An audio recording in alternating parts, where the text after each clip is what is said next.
As we promised, guys, it's SS Rajamouli's birthday weekend, and to celebrate, we're here with our review of Eega. Now, we had quite a mixed sort of bag of comments when we did the reaction to the trailer. We were really positive about it, although we were laughing. It just kind of seemed funny to us, not in a negative way, but we were just having fun with the trailer. But we thought we'll get it out as quick as we can and put our point across to how we felt about the film. This is the most creative and insane film I have seen this year and possibly in years. Sometimes your budget is a limitation in terms of what you can do with your visuals, but it shouldn't limit your storytelling. And Rajamouli here shows why he's regarded as the most innovative director in India.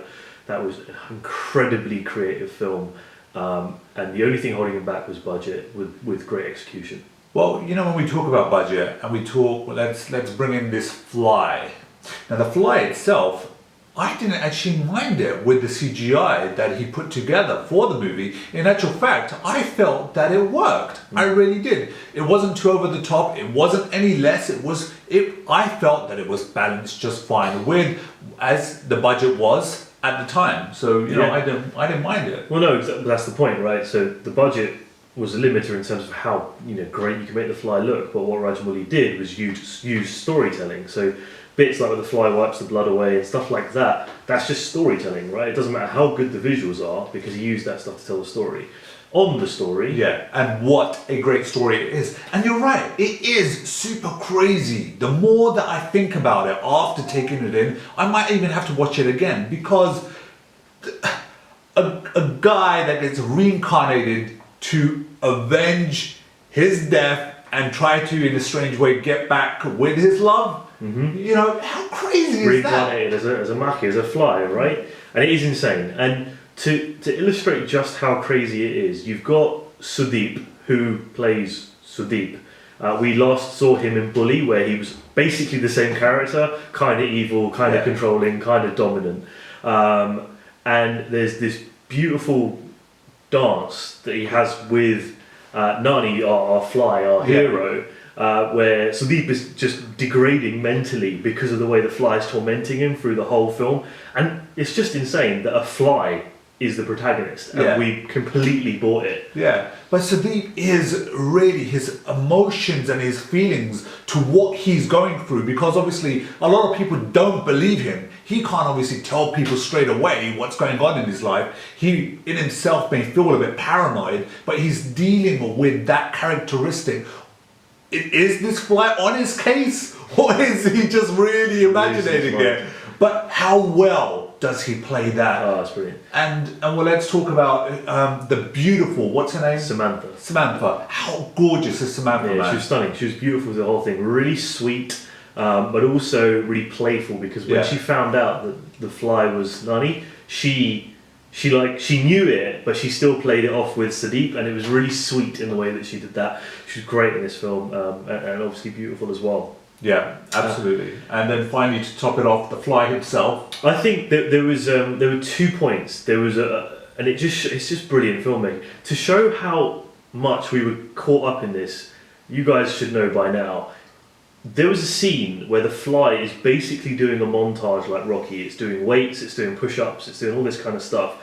And rather than going, this is just stupid, we were like completely with it. We were like, yeah, whatever, man. Like, let's go. Let's enjoy this. And there was the scene at the end, right? With the sorcerer and the birds chasing him. How good was that? Damn! I honestly, guys, I wish. And you know what? This film, I know I'm kind of going off subject, but taking that scene in mind, this film needs to be digitally remastered and thrown back onto the cinema as a 3D film, because it would blow my mind in 3D straight away, no problem. And that scene in itself, how crazy was that? And even looking at the visual effects, what were going on at that time, worked perfectly fine. Didn't have no problem with it. And CGI is one of those things that, you know, Ravi, that I have a big problem with. Yeah. And it wasn't just the CGI that. It was creative, right? The actual chase itself, the birds followed him up the trouser leg, and then out, and it's just creative. And then the bird dying in the electric socket.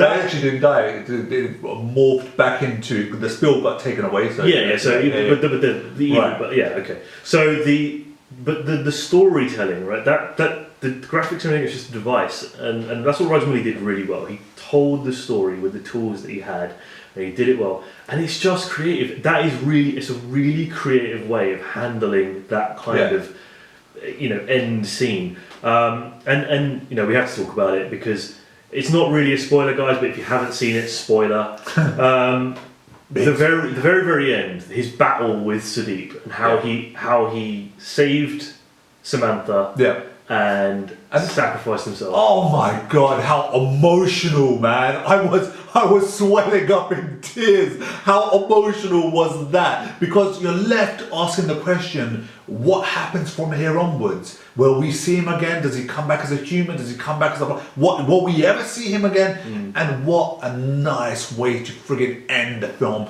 A big, massive explosion. Looking as Sudeep looks up and he sees like the demonic face of the fly coming straight towards him. Wow! Seriously. Yeah, and that's just what it comes down to. Is when we watched the trailer, we did laugh a lot because we thought it was a bit maybe too silly. Now we've seen it, and the way that he's using everything as a plot device, it's actually just brilliant. Genius. It's actually just brilliant, and I don't know. I think at the time Sudeep was actually fairly new in terms of as an actor. I've never seen Samantha before, and I've never seen Nani before. No. But the three of them worked really well. Sudeep was just the right person to play off of. This was one of those films. You had to have a really good bad guy. He was a really good bad guy. It was completely menacing, crazy, devious, twisted, perfect as a bad guy. And like you said, all three of them played so well off each other. It was almost as if, for me, it was like a dance. That's how it was. It was a beautiful dance, beautiful filmmaking put together in such a perfect package. And on that note, guys, I think summary-wise, we really thank you guys for forcing us to watch this. Yeah. We probably would have missed it completely. We also, I think we said thank you yesterday when we put the birthday message out. Yeah. I think it's really important we say thank you again because that really was genius. Really, really was. And we're really grateful for directors like Rajamouli to be working in India today, and cannot wait for Bahubali 2 and possibly an Eega 2 because we know who comes back at the end. Yes. I don't really have much else to say. I think I've expressed my enjoyment and my excitement enough. So all I could do is bow down, all right, and just say thank you, Rajamouli. Happy birthday once again. And guys, as Ravi said, much appreciated for bringing this into our lives. It's your boy Salem. It's Ravi. Peace out. Take care.